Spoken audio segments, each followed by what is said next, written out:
എല്ലാവർക്കും നമസ്കാരം. ഇന്ന് നോക്കുവാൻ പോകുന്നത് ഫ്രാൻസിലെ കോടതി സംവിധാനത്തെ പറ്റിയാണ്. എന്നാൽ നമുക്ക് വീഡിയോയിലേക്ക് പോകാം. അപ്പോൾ ആദ്യം തന്നെ ഫ്രാൻസിൻ്റെ കോടതി സംവിധാനത്തെ പറ്റി പറയുകയാണെങ്കിൽ, ഫ്രാൻസിൽ 2 തരത്തിലുള്ള കോടതി വ്യവസ്ഥകളാണ് പ്രധാനമായിട്ടും നിലനിൽക്കുന്നത്. അതായത് സാധാരണക്കാർക്ക് വേണ്ടിയിട്ടുള്ള ഒരു കോടതി സംവിധാനവും അതുപോലെ തന്നെ അഡ്മിനിസ്ട്രേറ്റീവ് അഥവാ ഭരണാധികാരികൾക്ക് വേണ്ടിയുള്ള, അതായത് ഉദ്യോഗസ്ഥരുമായി ബന്ധപ്പെട്ട കാര്യങ്ങൾ തീർപ്പ് കൽപ്പിക്കുന്നതുമായി ബന്ധപ്പെട്ട കോടതികളുമാണ് ഉള്ളത്. അതായത് ചുരുക്കി പറഞ്ഞാൽ ഫ്രാൻസിൽ 2 തരത്തിലുള്ള കോടതി സംവിധാനമാണ് ഉള്ളത്. മാത്രവുമല്ല ഫ്രാൻസിൻ്റെ നിയമവ്യവസ്ഥകളെ പറ്റി പറയുകയാണെങ്കിൽ, ഫ്രാൻസിൽ ഭരണപരമായ നിയമങ്ങളും അതുപോലെ തന്നെ സാധാരണ നിയമങ്ങളും തമ്മിൽ ധാരാളം വ്യത്യാസങ്ങൾ നിലനിൽക്കുന്നുണ്ട്. അതുകൊണ്ട് തന്നെ സാധാരണക്കാർക്ക് വേണ്ടിയുള്ള, അതായത് സാധാരണക്കാരുടെ ക്രിമിനലും അതുപോലെ തന്നെ സിവിലുമായിട്ടുള്ള കേസുകൾ കൈകാര്യം ചെയ്യുന്നതിന് വേണ്ടിയിട്ട് ഒരു സാധാരണ കോടതിയും അതുപോലെ തന്നെ ഭരണത്തിലിരിക്കുന്ന ഉദ്യോഗസ്ഥരുമായി ബന്ധപ്പെട്ട വിഷയങ്ങൾ കൈകാര്യം ചെയ്യുന്ന അഡ്മിനിസ്ട്രേറ്റീവ് കോടതികളും ഫ്രാൻസിൽ നിലനിൽക്കുന്നുണ്ട്. ചുരുക്കി പറഞ്ഞാൽ 2 തരത്തിലുള്ള കോടതി സംവിധാനമാണ് ഫ്രാൻസിൽ നിലനിൽക്കുന്നത്. അതായത് സാധാരണക്കാരുടെ സിവിലും ക്രിമിനലുമായിട്ടുള്ള കേസുകൾ കൈകാര്യം ചെയ്യുന്നത് സാധാരണ കോടതി അഥവാ ഓർഡിനറി ലോ കോർട്ട് സംവിധാനത്തിലൂടെയാണ്. എന്നാൽ നേരെ മറിച്ച് ഉദ്യോഗസ്ഥരുമായി ബന്ധപ്പെട്ട വിഷയങ്ങളെല്ലാം തന്നെ കൈകാര്യം ചെയ്യുന്നത് ഫ്രാൻസിലെ അഡ്മിനിസ്ട്രേറ്റീവ് കോടതികളാണ്. ഓക്കെ, അപ്പോൾ നമുക്ക് ഫ്രാൻസിലെ സാധാരണ കോടതികളെ പറ്റി ഒന്ന് നോക്കാം. ഓക്കെ, അപ്പോൾ സാധാരണ കോടതികൾ നമുക്കറിയാം, ഫ്രാൻസിലെ സാധാരണ ജനങ്ങളുടെ സിവിലും ക്രിമിനലുമായിട്ടുള്ള കേസുകൾ കൈകാര്യം ചെയ്യുന്ന കോടതികളാണ് സാധാരണ കോടതികൾ എന്നറിയപ്പെടുന്നത്.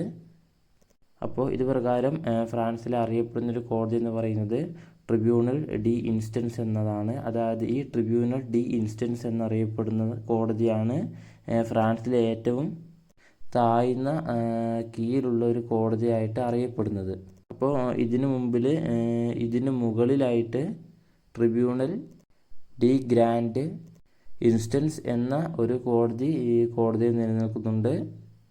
ചുരുക്കി പറഞ്ഞാൽ ഫ്രാൻസിലെ സാധാരണക്കാരുമായി ബന്ധപ്പെട്ട അവരുടെ സിവിലും ക്രിമിനലുമായിട്ടുള്ള കേസുകൾ കൈകാര്യം ചെയ്യുന്നത് ഇത്തരത്തിലുള്ള താഴ്ന്ന കോടതികളാണ്. ഓക്കെ, എന്നാൽ ഫ്രാൻസിൽ തൊഴിലാളികളും അതുപോലെ തന്നെ മുതലാളിമാരും തമ്മിലുള്ള തർക്കങ്ങൾ പ്രധാനമായിട്ടും പരിഹരിക്കുന്നത് കോൺസൽസ് ഡി പ്രൗഡ് ഹോംസ് എന്ന കോടതി സമ്പ്രദായത്തിലൂടെയാണ്. ഓക്കെ, അടുത്തതായിട്ട് നമുക്ക് അഡ്മിനിസ്ട്രേറ്റീവ് കോർട്ട് സമ്പ്രദായം എങ്ങനെയാണെന്ന് നോക്കും. ഓക്കെ, അപ്പോൾ നമ്മൾ കണ്ടു ഉദ്യോഗസ്ഥരുമായി ബന്ധപ്പെട്ട വിഷയങ്ങൾ കൈകാര്യം ചെയ്യുന്നത് അഡ്മിനിസ്ട്രേറ്റീവ് കോടതികൾ മുഖേനയാണ് എന്നത്. ഓക്കെ, അപ്പോൾ ഇത് പ്രകാരം ഇപ്പം നമുക്കറിയാം ഗവൺമെൻറ് ഉദ്യോഗസ്ഥർ ഏത് രാഷ്ട്രത്തിലാണെങ്കിലും അവരുടെ പ്രവർത്തനങ്ങളെ കുറിച്ചിട്ടെല്ലാം തന്നെ അവർ വ്യക്തമായിട്ട് ബോധ്യമുള്ളവരാണ്. ഓക്കെ, അപ്പോൾ രാഷ്ട്രത്തിൽ നിലനിൽക്കുന്ന നിയമവ്യവസ്ഥകൾക്കും അതുപോലെ തന്നെ നിയമ സംവിധാനത്തിനും അനുസരിച്ചായിരിക്കും അവർ അവരുടെ കർത്തവ്യങ്ങളും വിനിയോഗിക്കുക. ഓക്കെ, അപ്പോൾ ചുരുക്കി പറഞ്ഞാൽ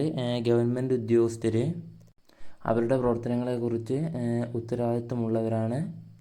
മാത്രവുമല്ല അവരുടെ പ്രവർത്തനങ്ങളിൽ അവർ എന്തെങ്കിലും വിട്ടുവീഴ്ച വരുത്തിയാൽ അതിനെ പറ്റിയിട്ട് എന്തെങ്കിലുമൊക്കെ അപ്പീലുകൾ അഥവാ എന്തെങ്കിലുമൊക്കെ പരാതികൾ പോയിട്ടുണ്ടെങ്കിൽ അതിനുള്ള കാരണങ്ങൾ എല്ലാം തന്നെ അവർ അഡ്മിനിസ്ട്രേറ്റീവ് കോടതിയിൽ ബോധിപ്പിക്കേണ്ടതായിട്ടുണ്ട്. ഓക്കെ, അപ്പോൾ ചുരുക്കി പറഞ്ഞാൽ ഇത്തരം പ്രശ്നങ്ങൾ കൈകാര്യം ചെയ്യുന്ന നിയമങ്ങളൊക്കെയാണ് ഭരണപരമായ നിയമങ്ങൾ എന്ന് പറയുന്നത്. ഓക്കെ, അപ്പോൾ പ്രധാനമായിട്ടും ഫ്രാൻസിൽ നിരവധിയായിട്ടുള്ള ഏറ്റവും ഉന്നതമായ ഉദ്യോഗസ്ഥരുമായി ബന്ധപ്പെട്ട വിഷയങ്ങൾ കൈകാര്യം ചെയ്യുന്ന നിരവധിയായ കോടതികളുണ്ട്. അവയിൽ ഏറ്റവും ഉന്നതമായ അറിയപ്പെടുന്ന അഡ്മിനിസ്ട്രേറ്റീവ് കോടതികൾ എന്നറിയപ്പെടുന്നത് പ്രധാനമായിട്ടും 3 എണ്ണമാണ്. അവയിൽ ഒന്നാമത്തെ കോടതിയാണ് ട്രിബ്യൂണറി അഡ്മിനിസ്ട്രേറ്റീവ് കോർട്ട്. രണ്ടാമത്തേതെന്ന് പറയുന്നത് കൗൺസിൽ ഓഫ് ഇസ്റ്റേറ്റ് ആണ്, ഇറ്റേറ്റ് എന്നാണ് ഇതറിയപ്പെടുന്നത്. അതുപോലെ തന്നെ മൂന്നാമത്തേത് കൗൺസിൽ ഓഫ് സ്റ്റേറ്റ് എന്നുമാണ് അറിയപ്പെടുന്നത്.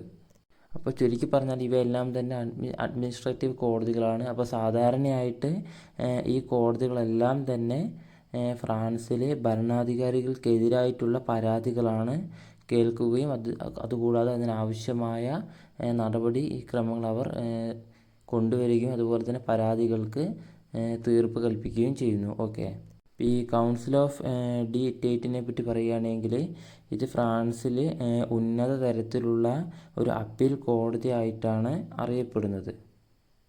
ഇത്രയും കാര്യങ്ങളാണ് ഫ്രാൻസിൻ്റെ ജുഡീഷ്യൽ സിസ്റ്റത്തെ പറ്റി പറയാനുള്ളത്. അപ്പോൾ എനിക്ക് ലഭ്യമായ ഒരു ഡോക്യുമെൻറ്റ്സ് വെച്ചിട്ട് അത് എനിക്ക് മനസ്സിലാകുന്ന രീതിയിലാണ് ഈ മലയാളത്തിലേക്ക് ക്ലാസ് എടുത്തിരിക്കുന്നത്. നിങ്ങൾ എക്സാം പർപ്പസിന് വേണ്ടി പ്രിപ്പയർ ചെയ്യുമ്പോൾ ഒരിക്കലും ഈ ക്ലാസ്സിനെ മാത്രം ആശ്രയിച്ച് പ്രിപ്പയർ ചെയ്യരുത്. ഓക്കെ, ഇപ്പോൾ ചുരുക്കി പറഞ്ഞാൽ ഫ്രാൻസിൽ 2 തരത്തിലുള്ള നിയമ സംവിധാനങ്ങളുണ്ട്. അതായത് ഭരണപരമായ നിയമങ്ങളും അതുപോലെ തന്നെ സാധാരണ നിയമങ്ങളും എന്ന തരത്തിലുള്ള നിയമത്തിൻ്റെ കാര്യത്തിൽ ഒരു ഡിഫറൻസ് നിലനിൽക്കുന്നുണ്ട്. അതുകൊണ്ട് തന്നെ സാധാരണക്കാരുമായി ബന്ധപ്പെട്ട അവരുടെ സിവിൽ ക്രിമിനൽ കേസുകൾ കൈകാര്യം ചെയ്യുന്നതിന് സാധാരണ കോടതികൾ അതുപോലെ തന്നെ ഉദ്യോഗസ്ഥരുമായി ബന്ധപ്പെട്ട വിഷയങ്ങൾ കൈകാര്യം ചെയ്യുന്നതിന് അഡ്മിനിസ്ട്രേറ്റീവ് കോടതികളും ഫ്രാൻസിൽ നിലനിൽക്കുന്നുണ്ട് എന്ന് ഓർത്തിരിക്കുക. ഓക്കെ, അപ്പോൾ ഇത്തരം കാര്യങ്ങളാണ് ജുഡീഷ്യൽ സിസ്റ്റം ഓഫ് ഫ്രാൻസ് എന്ന ഈ ടോപ്പിക്കിൽ പറയുവാനുള്ളത്. മറ്റൊരു വീഡിയോയിൽ കാണുന്നവരേക്കും ബൈ.